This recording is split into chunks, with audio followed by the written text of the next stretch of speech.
Olá pessoal, tudo bem com vocês? Estamos aqui para mais um vídeo do nosso canal Resenha Teológica e em comemoração aí aos 502 anos da Reforma Protestante, eu quero trazer para vocês esse livrinho aqui. Olha só, não sei se vai dar reflexo por causa da tela.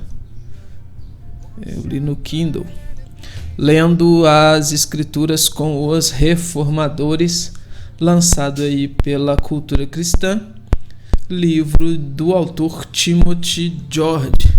O livro é dividido então em 8 capítulos. No primeiro capítulo, chamado Por que ler os Reformadores, o autor ele já vai trazer para a gente então um contexto do período da Reforma Protestante. Ele vai trazer para a gente contribuições que aquele período trouxe para nós, como por exemplo o descobrimento da pólvora, a invenção da prensa tipográfica, o telescópio, o primeiro mapa do Novo Mundo.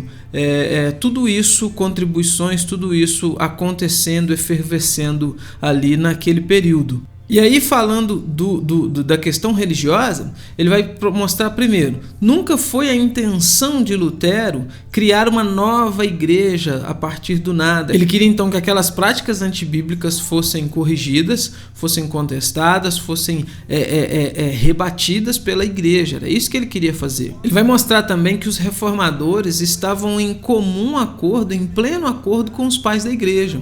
Ele traz então essa ideia de que o que os reformadores estão trazendo não é algo novo. Eles estão sim concordando com o pensamento que os pais da igreja tinham em relação à autoridade das escrituras, em relação à suficiência das escrituras e em relação a pontos teológicos ali que havia divergência. Depois ele vai trazer também sobre a questão da interpretação bíblica na reforma. Como que os reformadores interpretavam as escrituras? Ou seja, é um capítulo onde ele traz para a gente então os diversos benefícios de se ler os reformadores, de se estudar as obras dos reformadores, na compreensão que nós vamos ter hoje das escrituras sagradas e como que nós podemos colocar isso em prática no nosso dia a dia como igreja também, né? O capítulo 2 é denominado Ad Fontes e ele vai mostrar que no período da Reforma Protestante, o estudo da Bíblia ele foi um fenômeno tanto acadêmico quanto popular, ou seja, havia nas pessoas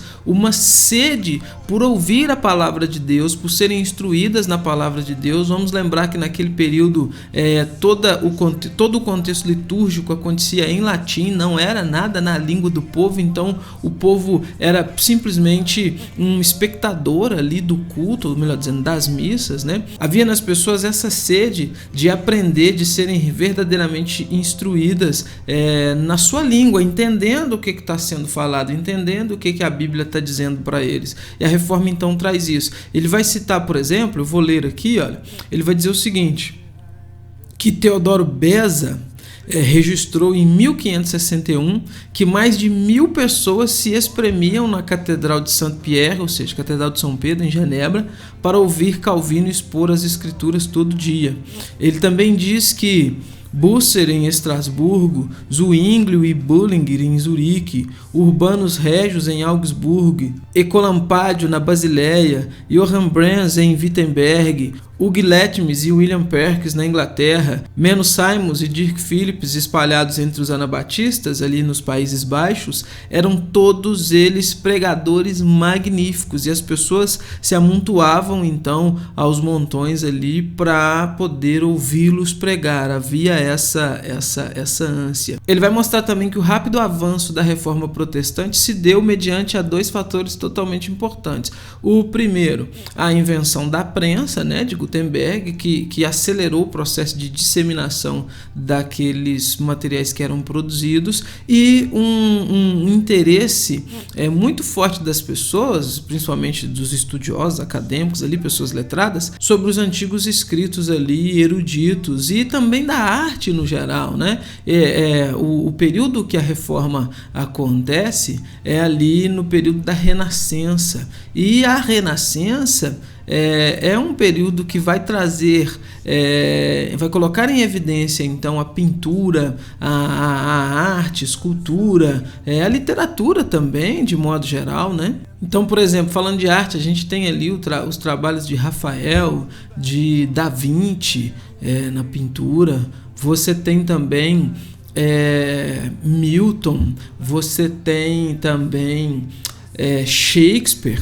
Essa transição que se dá entre ali o Dante e o Petrarca no século XIV, e esses dois aí, o Milton e o Shakespeare, já na era, vamos dizer assim, moderna, né? A gente está falando de um estilo que era produzido na Itália para agora um novo estilo que é produzido na Inglaterra, tudo isso acontecendo junto ali. E o autor trabalha isso e vai mostrando as influências que isso teve, influências benéficas que isso teve na reforma. Por quê? É nesse momento que surge o contexto do humanismo, né? Nesse momento que surge esse contexto, então, e esse termo humanismo, ele é usado justamente para definir esse novo pensamento que está surgindo nessa época. O Petrarca, por exemplo, que é considerado aí o pai da Renascença, vamos dizer assim, o responsável pela Renascença, o autor vai mostrar para a gente que o trabalho dele se deu graças a um amor que ele teve não correspondido.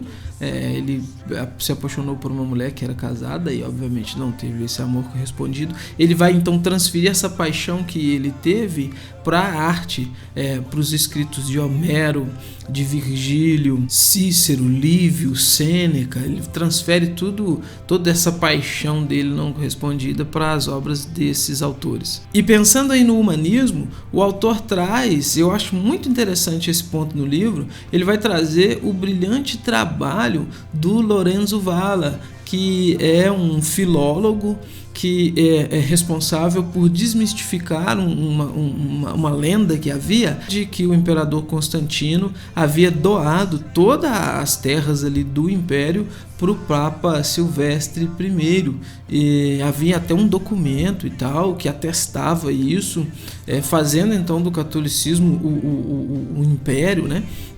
Só que o Lorenzo Valla, ele vai fazer um trabalho de crítica textual, ele vai fazer um trabalho de análise textual ali muito forte, e ele vai descobrir que esse documento na realidade foi uma falsificação feita no século VIII, não tem nada a ver com Constantino, foi algo realmente falsificado para criar essa ideia de que aquele território todo que pertencia ao império agora pertenceria à igreja. E tendo essa contribuição, tendo esse trabalho de análise, o Lorenzo ele vai então analisar a versão bíblica que era comum na época, que era a Vulgata, e vai fazer uma comparação dessa versão com o Novo Testamento grego e vai mostrar as imprecisões na tradução de Jerônimo ali, da Vulgata. Ele até cria uma obra, né, que ficou conhecida como Collatio Novi Testamenti, que é exatamente essa comparação que ele faz. Enfim, o Valla foi alguém muito importante nesse período. O autor vai trazer uma fala sobre ele, e eu quero ler aqui para vocês. Ele diz o seguinte, olha: não é difícil ver porque Valla andou no fio da navalha numa época frágil de adversidade e conflito. Veja o que ele fez. Ele criticou e corrigiu um texto sagrado considerado inviolável por quase um milênio. Ele tirou as escoras de debaixo de uma grande premissa da reivindicação de poder do papado. Ele foi ainda mais longe ao negar que o credo apostólico tinha sido escrito pelos 12 apóstolos de Jesus. Ele também alegou que os escritos populares de Dionísio, o Areopagita, identificados pela tradição como o convertido de Paulo em Atenas, lá em Atos 17, havia sido escritos por um autor desconhecido 5 séculos mais tarde, e deu-lhes o prefixo pelo qual passaram a ser conhecidos desde então, pseudo, ou seja, é Lorenzo que vai denominar esse termo pseudo para esse texto de Dionísio, né? Valla foi uma rara figura horizontal cuja obra de toda a vida apontava para uma era de novos começos. Podemos dizer que ele estava à frente de seu tempo. A descoberta e a publicação do Collatio de Vala por Erasmo em 1505 foi um ponto decisivo em sua própria carreira como estudioso da Bíblia. Lutero e Calvino elogiaram Vala e o Index Católico o proibiu. O Index Católico é o famoso Index Prohibitorium, que é a lista de livros proibidos que a Igreja Católica, a Inquisição Católica criou, né? Eram livros que não poderiam ser lidos, eram livros que as pessoas não poderiam ter. Suas visões a respeito do livre-arbítrio e da predestinação estavam mais próximas de Lutero do que de Erasmo, embora sua compreensão espiritualista da Eucaristia se parecesse mais com a do holandês do que com a do profeta de Wittenberg. Os protestantes citavam com satisfação sua explicação dos fatos comprometedores a respeito da doação de Constantino, pois ela parecia apoiar a própria crítica deles à autoridade papal. É um nome muito importante nesse período e o autor vai falar muito sobre ele aqui também. No capítulo 3, o autor vai falar sobre Erasmo de Roterdã. Ele vai mostrar que Erasmo é então essa figura aí enigmática, né? Ele parece ter um flerte com a reforma protestante, ele tem um trabalho ali de análise do Novo Testamento muito forte. Inclusive a gente tem aí o que é conhecido como a pronúncia erasmiana do grego do Novo Testamento, porque Erasmo é o principal responsável por fazer renascer esses estudos do grego do Novo Testamento. De novo, majoritariamente no período medieval tudo era baseado na Vulgata Latina, e esse movimento ad fontes ele faz com que as pessoas tenham essa vontade de retornar às fontes, retornar aos idiomas originais, ao grego no Novo Testamento, ao hebraico no Antigo Testamento. E o Erasmo ele é inegavelmente importantíssimo nesse contexto e nesse período também, para esses estudos do Novo Testamento. Ele trabalhou então muito na crítica textual, ele trabalhou também na análise, em trazer, na redescoberta de escritos de grandes pais da igreja, como por exemplo, Jerônimo, Cipriano, Arnóbio, Poitiers, Agostinho, João Crisóstomo, Basílio o Grande, Orígenes. Ele era uma espécie de ecumênico também, né? A ideia de Erasmo era impedir a cisão que a reforma estava causando. A ideia dele em trabalhar nas obras desses grandes pais da igreja era para trazer traduções melhores, para que esse cisma ele fosse apagado, acabasse esse cisma. Só que acontece o efeito contrário, com melhores traduções dessas obras dos pais da igreja, porque todo mundo reivindicava usar essa tradição dos pais da igreja para defender o seu ponto de vista. Então agora que você tem um texto melhor, uma tradução melhor, uma pegada melhor, com uma análise textual crítica bem mais bem feita, vamos dizer assim, a cisão aumenta mais ainda, porque de novo todos os dois grupos, católicos, protestantes, estão reivindicando o uso dessas obras para legitimar os conceitos que estão tendo, as conclusões que estão chegando, né? Mas o ponto importante é a influência de Erasmo nisso também.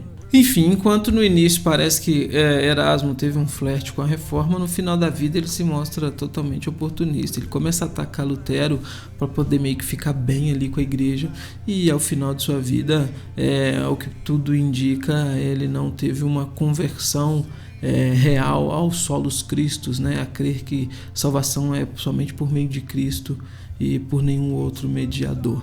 Capítulo 4, os autores vão discutir sobre a questão da autoridade, que é o ponto principal da reforma protestante. Quem tem autoridade? É a Bíblia ou é a tradição da igreja? Se é a tradição da igreja, a coisa se mantém do jeito que está. Se o Papa é sucessor de Cristo e ele tem autoridade plena, mantém o que o Papa está dizendo. Se é a Escritura, as práticas da igreja estão contrastando totalmente com aquilo que a Escritura está trazendo. Então, quem tem autoridade plena? É óbvio que é só a Escritura, que é a Escritura sagrada, né? E ele vai fazer essa defesa e vai mostrar como que se deu isso então no decorrer do período da reforma, como que Lutero pensava isso, como que Lutero trabalhava isso. No 5 ele vai falar sobre Lutero, sobre a ascensão de Lutero, sobre como que Lutero vai crescendo de um simples monge até um doutor das escrituras sagradas. No capítulo 6 ele vai responder a seguinte questão: será que a reforma teria acontecido sem Lutero? E ele vai mostrar que junto a Lutero você tem vários outros homens de Deus que estão trabalhando incansavelmente para o avanço da reforma protestante. Capítulo 7 ele vai mostrar a influência da reforma ali às margens do rio Reno, os países que estavam ali nas margens do rio: Áustria, Suíça, Alemanha, França, os Países Baixos. E no capítulo 8 ele fecha falando sobre a pregação, a influência da pregação no trabalho desses homens. Eu quis dar uma ênfase maior sobre Vala, sobre aquele período, mas o livro é muito vasto, o livro é muito rico em informações. Tem assim contribuições excelentes para a gente compreender como esses homens enxergavam e viam a Sagrada Escritura. Vou ficando por aqui porque senão esse vídeo fica gigante, mas essa é a nossa análise, essa é a nossa indicação de hoje, lendo as Escrituras com os Reformadores, livro da cultura cristã. Compre, eu vou deixar o link aqui para você adquirir lá na Amazon. Você adquirindo por esse link, você contribui com este canal. E não se esqueça de curtir e compartilhar esse vídeo. Tchau, até os próximos vídeos deste canal.